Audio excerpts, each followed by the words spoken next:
سلام دوستای عزیز، سارا هستم. شما را بسیار خوش آمدید میگم به این ویدیو. امیدوارم است مرجع هستین، جور و صحت سلامت باشین.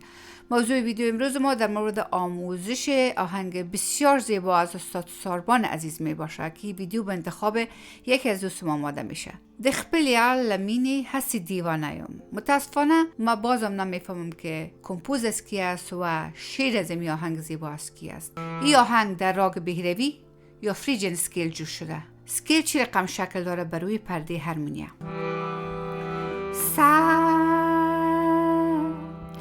ساری کما پایدنی سانی دا پاما داره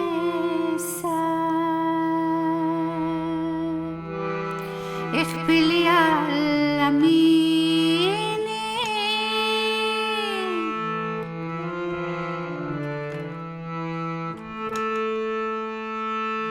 هستی دیوانه‌ام چه خبر نپکوم نبود خانم جارم سوازم ستاد مخترانم. آهنگ از اینمی جی ماینر کورد شروع میشه و آهنگ از سه شروع میشه دوستای عزیز. خپل یار لا مینه سا ساری سانی سا ماما خپل یار لا مینه خپل یار لا مینه هستی دیوانه‌ام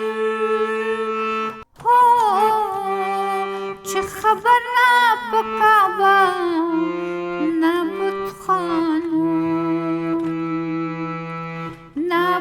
خانم جارم سوازم ستاد مخ پروانم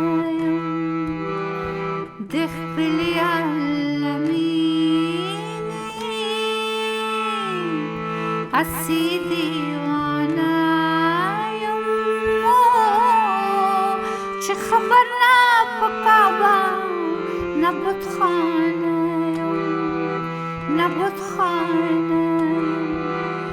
جارم سوازم ستاد مخ پروانم.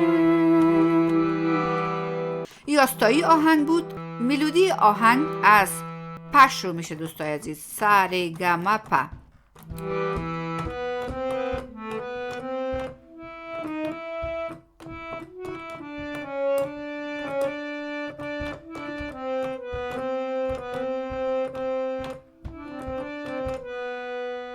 برای یک انگشت.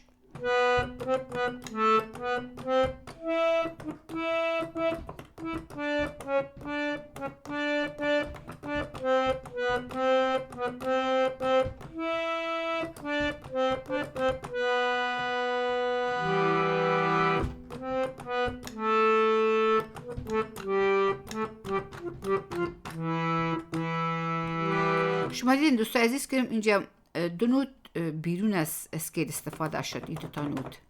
انتری آهنگ همچنان از پا شروع میشه. کپاس زایرسم خبری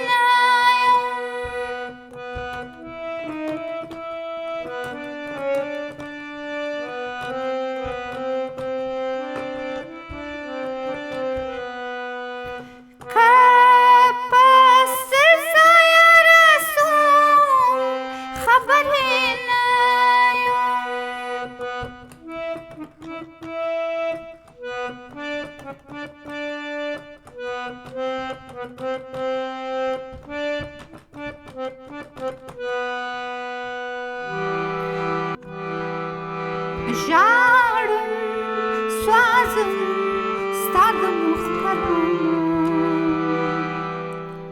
تمام آهنگ امی بود. ریتمی که در استفاده شده 4/4 تایم سیگنیچر است. میریم و در گده مایره تمرین میکنیم. خپل یار لا مینه